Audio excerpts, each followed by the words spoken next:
Les habilitats interpersonals són aquelles que ens ajuden a construir vincles sants i que perduren en el temps. Estem parlant, per exemple, de l'empatia i el respecte. Dins les habilitats interpersonals s'inclou la consciència emocional, que és la capacitat que tenim d'identificar i reconèixer el que estem sentint, entendre-ho i alhora gestionar-ho. I a més, captar com se sent l'altra persona. És, per tant, un element clau de la intel·ligència emocional, que ens ajuda a tenir bones relacions, a prendre decisions encertades i, per tant, tenir cura del nostre benestar emocional. La consciència emocional ens permet teixir vincles sants, comunitats empàtiques i projectes transformadors. Avui som a la Garrotxa i de la mà de professionals del món de la salut i empresarial aprendrem com enfortir la consciència emocional dels joves i adolescents visitant les dues fagedes. Farem una passejada per la Fageda en Jordà, on som ara, aquí, a prop de la carretera i molt ben a l'entrada. I després descobrirem un projecte social amb estructura empresarial aquí a l'empresa, la Fundació La Fageda. Avui primer entendrem com passem d'entendre les nostres emocions, comprendre els altres i com a partir d'aquí apareix l'oportunitat de que apareguin projectes transformadors. Ens endinsem a La Fageda. Comencem. Genca, el podcast. El viatge de l'adolescència. Una iniciativa de l'Hospital Sant Joan de Déu Barcelona amb la col·laboració de la Zeta Zurich Foundation. Dirigeix i presenta Esther Camprodon.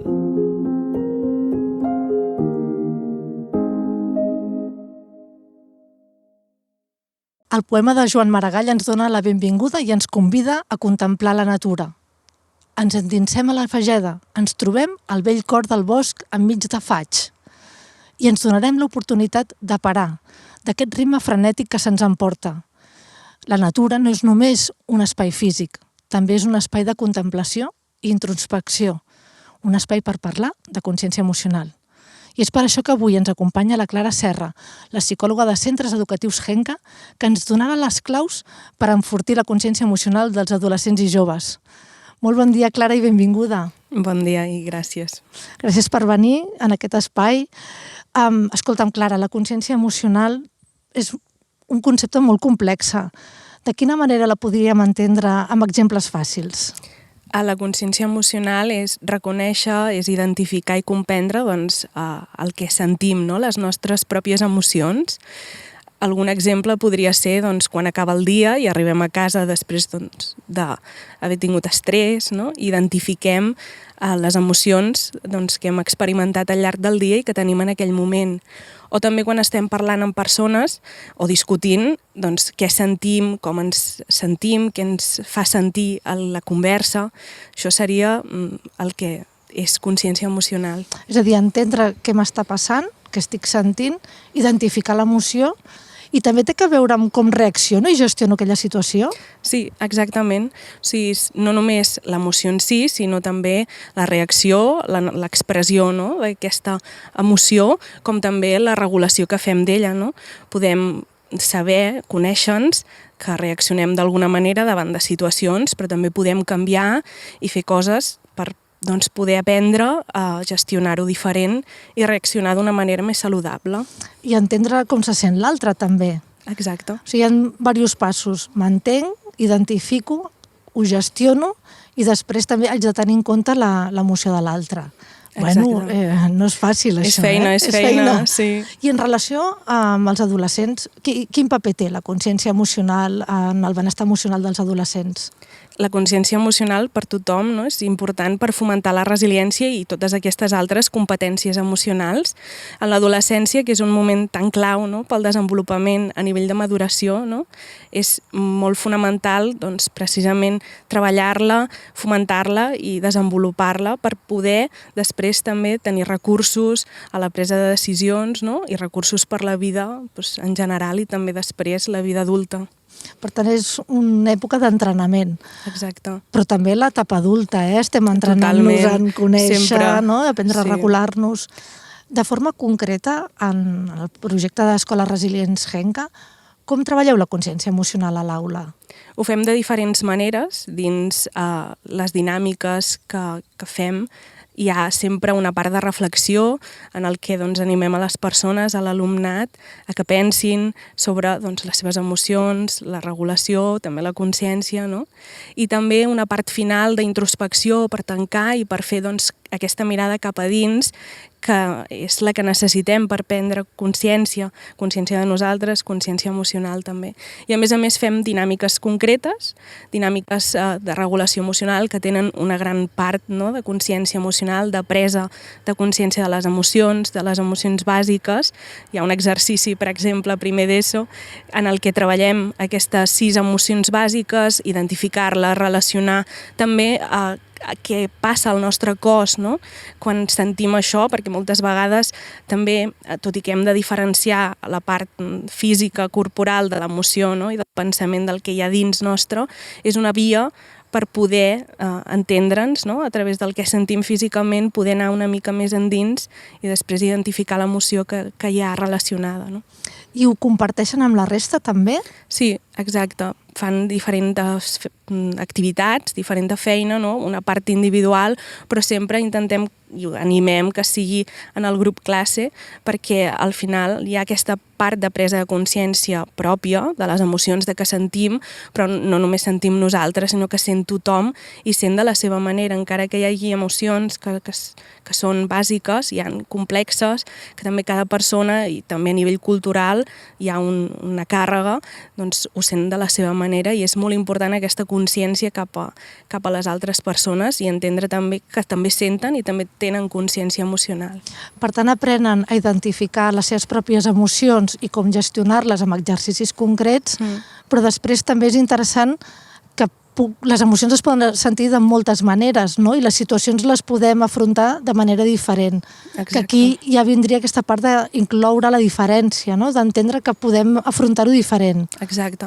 I que totes les persones també hem de trobar la nostra manera, no?, que ens funciona millor per identificar-nos, no? Hi ha gent que li funcionarà potser millor identificar les seves emocions sortint a córrer i això el fa connectar amb com sent, no?, i què sent, i d'altres persones doncs, fent una pràctica de mindfulness, no? Doncs igual també entendre la inclusió i la diversitat des d'aquí, no?, des d'acceptar sense jutjar doncs, que tots sentim de la nostra manera. No? O sigui, no hi ha una única manera, no hi ha un únic camí, sinó que cadascú hem de trobar el nostre camí. Totalment, sí. I quins reptes se'ns planteja a la consciència emocional, aquesta habilitat actualment? Sí. És difícil, no? I avui en dia cada vegada es parla més d'emocions, no?, i de regulació, però la consciència emocional és també un pas, no?, més quiet a vegades, que no es veu tant, que no només és expressió, sinó que també és precisament parar, no?, analitzar-nos, mirar-nos cap a nosaltres. Això a vegades fa por, no?, i és difícil, i implica un treball que no es fa d'un dia per l'altre, sinó és un treball de vida, perquè també ens coneixem, canviem i després ens hem de reconèixer un altre cop, no? I els pares, què podem fer per fomentar la consciència emocional dels nostres fills? Tant famílies com també a classe, no? A les aules, als centres educatius, el principal és obrir espais on aquesta part emocional tingui un pes, no? I sigui un espai segur, de confiança, on poder expressar-te, on poder sentir, on poder fer aquesta cerca, no? I coneixement cap a un mateix. I després també això, sobretot des de Henka, ho treballem des de la disciplina positiva, no? Animant a les persones que que tinguin reunions, que tinguin moments, no?, realment de trobada on es posi doncs, a la part emocional compartida, que siguin reunions planificades, no?, regulars. O sigui, les hem de posar a l'agenda una mica, Exactament, sí. Seria això, i seria a partir d'aquí després doncs, poder reflexionar, no?, sobre les emocions, sobre el que sentim, també obrir-nos. Part del que poden fer les famílies i els docents és això, és tu obrir-te i modular, diríem, aquesta competència, la consciència emocional, expressant com et sents.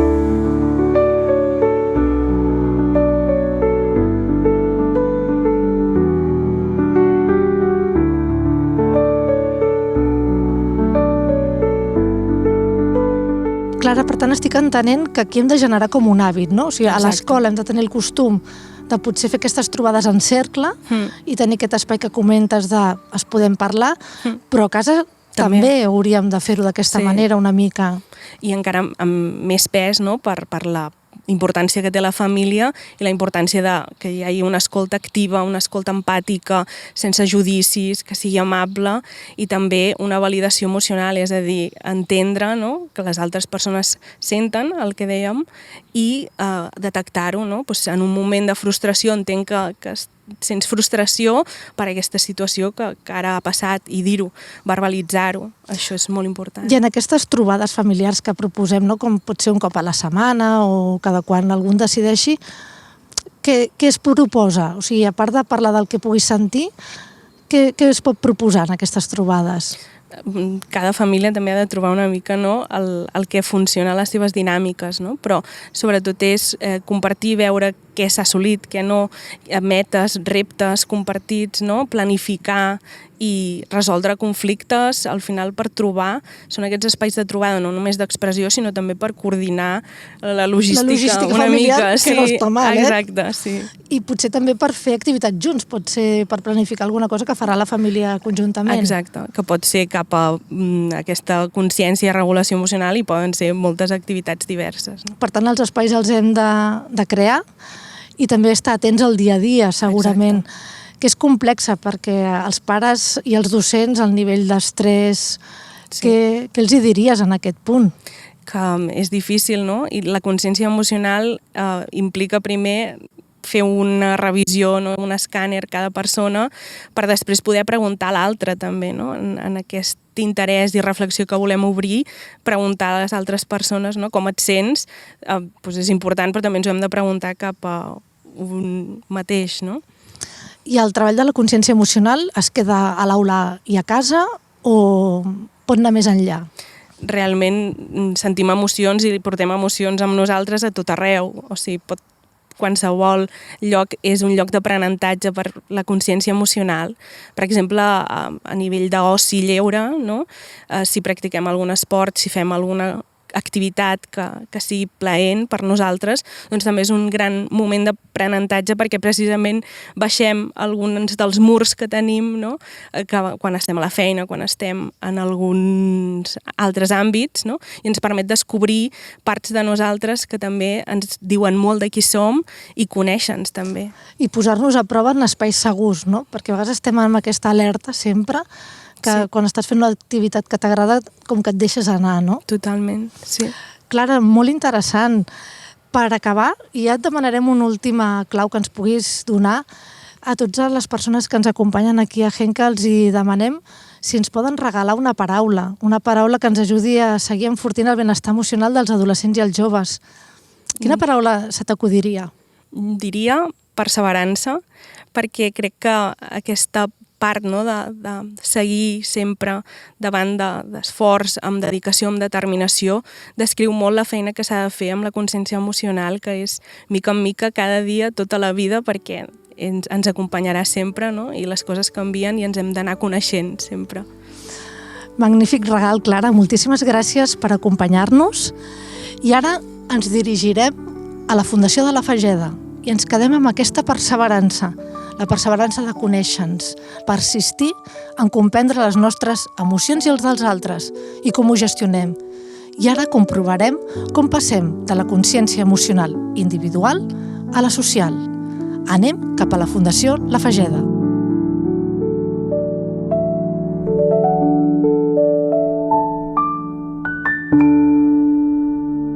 Hem arribat a la Fundació La Fageda i som al jardí on els treballadors poden tenir la seva zona d'esbarjo.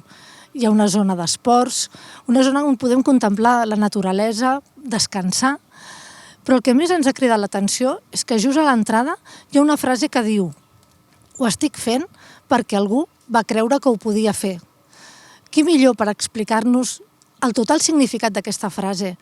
La Carme Jordà avui ens acompanya, és la cofundadora de la Fundació La Fageda i ens respondrà algunes preguntes al voltant del projecte i concretament què entenem per consciència emocional i consciència social. Carme, bon dia, moltes gràcies. Bon dia, Esther. Un plaer estar aquí. Gràcies per acollir-nos en aquest espai de natura i de relax per poder parlar precisament de la consciència emocional.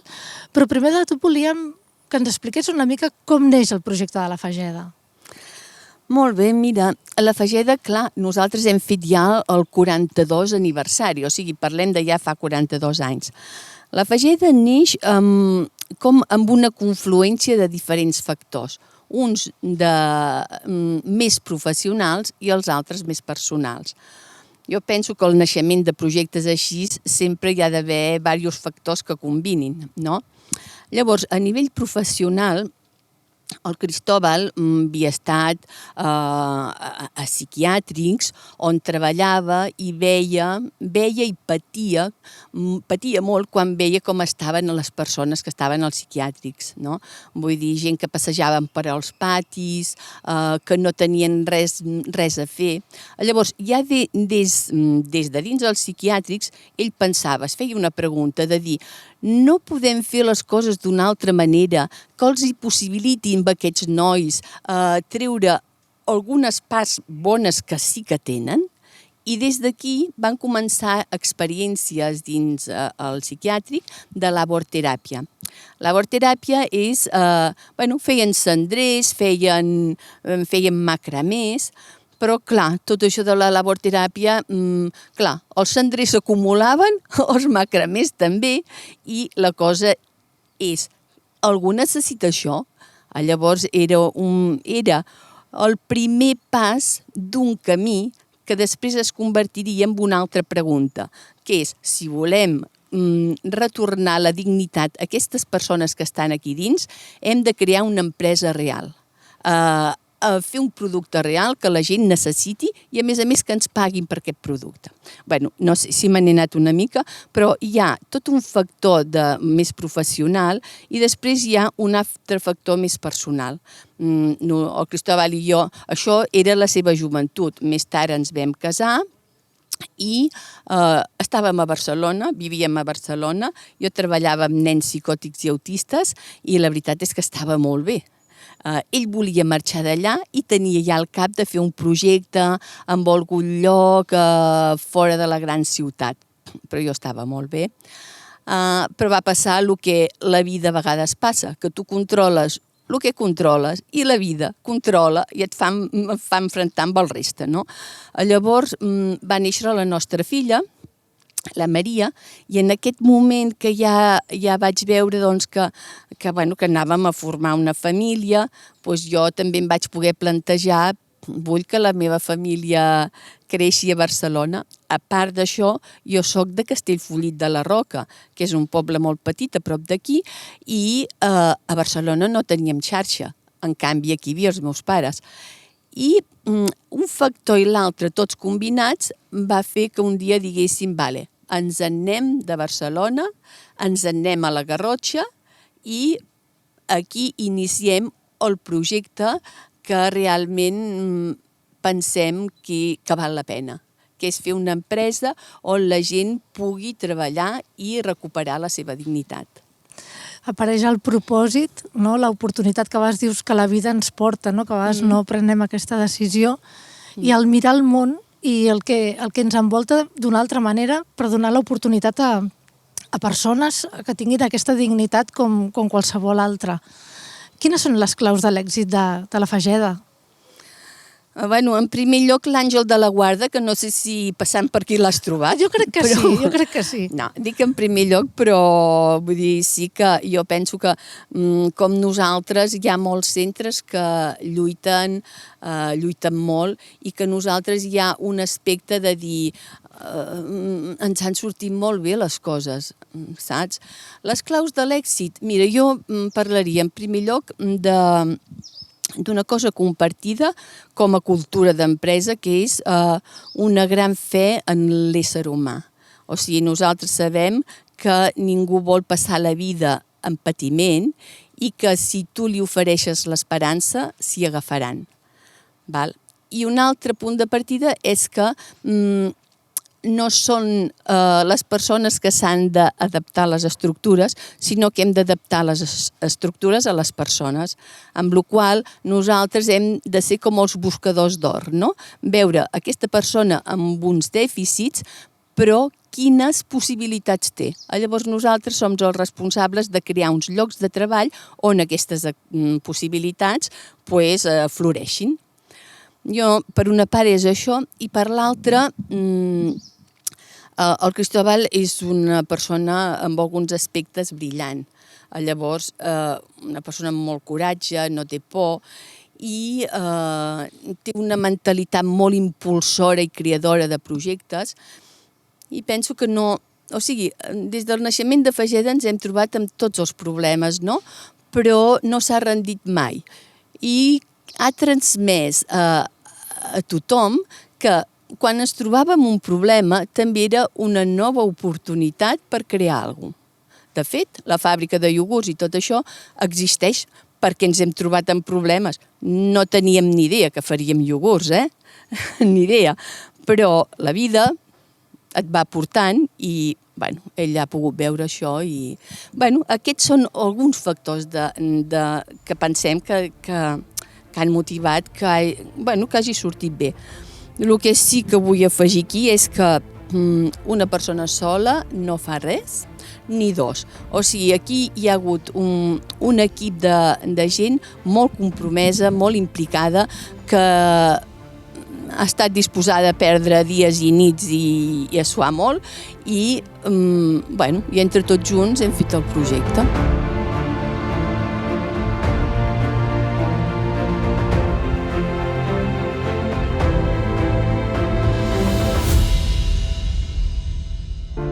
Un propòsit que dona esperança i que, a més, trobar l'encaix de tothom perquè tothom creixi, no? Perquè tots tenim què aportar a la societat i tots podem dir alguna cosa i aportar alguna cosa que aporti valor. Fa uns anys heu obert un nou projecte que es diu Noima. No sé si ens en pots parlar una mica. Sí. Ric perquè em pensava que ja estàvem. I quan em pensava que ja s'havia acabat, resulta que no. A veure, nosaltres tenim... La nostra vocació és treballar a la comarca de la Garrotxa a nivell social, no? I els orígens de la Fageda va ser en persones amb discapacitat intel·lectual i trastorn mental sever. Però, han passat anys, parlo de 42 anys, i no hi ha llista d'espera, tota aquesta gent ja estava atesa, i fa uns anys vam fer un projecte amb nois joves que estaven com expulsats del sistema educatiu o bé estaven en unes condicions que no treballaven, no? Llavors vam fer un projecte que li vam dir Projecte Mirall amb 10 joves. I aquí ens va sortir bé, ens va sortir molt bé. I aquí és la llavor del que més tard seria Noima. Sapiguem que en l'actualitat no hi ha llista d'espera de persones a les que originàriament ens volíem dedicar, ens hem obert a altres col·lectius. Entre ells, el col·lectiu en risc d'exclusió social. Però després vam dir quina necessitat hi ha a la comarca, i la necessitat era l'atenció a aquests joves, que per desgràcia són molts, que o bé estan abocats al fracàs escolar o que no tenen opció d'entrar al mercat laboral. I d'aquí neix Noima. Que ho expliqueu amb molta senzillesa, però hi ha molt talent i molta perseverança darrere d'aquest projecte. Perseverança n'hi ha, i esforç també. I a Fageda ja està com... ja hem fet tot el camí, no? Ara es tracta de mantenir i continuar creixent, no? Però Noima està als seus inicis. Noima requereix un esforç i un compromís molt gran, però una vegada més hi ha professionals que estan totalment conscients de que volen fer això. Carme, des de la teva experiència, el tracte amb les famílies i les persones que envolten les persones amb problemes de salut mental o discapacitat, quin paper tenen en l'acompanyament en els aspectes emocionals? Nosaltres, és molt important, no? És molt important perquè, sobretot, si pensem en col·lectius, en tot tipus de col·lectius vulnerables, no? Però si pensem en persones amb trastorn mental sever, per exemple, nosaltres aquí estem i hem rebut famílies i persones que han fet ja... O sigui, que ells no s'imaginaven que a la vida els hi podia passar això. no? Vull dir que tant la persona com la seva família tenen unes expectatives del què farem, què seràs quan siguis gran, i tot de cop ve un moment de crisi i la persona ja no és més qui era. Llavors nosaltres hem de rebre aquí persones que venen amb uns sentiments de frustració, desengany, desesperança.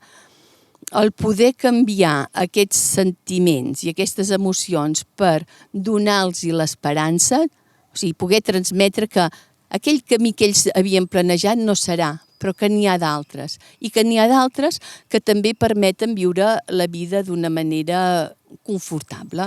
I plena. I plena. I com treballeu tot aquest aspecte més emocional? Perquè parles de frustració, parles de ràbia. Com ho treballeu aquí en el projecte? A veure, nosaltres considerem que la persona és un tot. Hi ha les emocions, hi ha els pensaments i les accions, no? Llavors, la consciència emocional és molt important perquè és com una brújula, no? Vull dir que i el primer pas ja és poder connectar amb aquestes emocions, perquè a vegades pots trobar un treballador que estigui enfadadíssim per alguna cosa i tu el veus i parles i resulta que sota aquella ràbia hi ha una tristesa immensa. Llavors, és important aquesta connexió emocional amb les pròpies emocions perquè d'ella es poden derivar què farà i què pensaré, quin relat em donaré de les coses, no? I bueno, per mi és una base per poder créixer. Treballem molt amb les emocions. O sigui, sense el treball amb les emocions, el treball global no seria possible. Molt d'acord, Carme. I ja per acabar, nosaltres a les persones que entrevistem aquí a Henka els hi demanem si ens poden regalar una paraula inspiradora que ens ajudi a seguir caminant en aquest camí de transformació per enfortir el benestar emocional dels adolescents i els joves. Jo crec que una frase seria: legitima les teves emocions, que elles t'ajudaran a créixer. Moltíssimes gràcies, Carme. Ha sigut un plaer compartir aquest espai amb tu i amb tots els companys d'aquí de la Fageda. Fins un altre. Vale, moltes gràcies, Esther. Un plaer. Legitimant, amb perseverança, perquè no existeix la inclusió, la veritable inclusió, sense consciència emocional. Avui hem après com posar nom a les emocions, entendre els altres i com això fa possible projectes transformadors com aquest, el de la Fundació La Fageda. Gràcies per acompanyar-nos i ens veiem en el següent episodi. Henka, el podcast. Una iniciativa de l'Hospital Sant Joan de Déu Barcelona amb la col·laboració de la Zeta Zurich Foundation.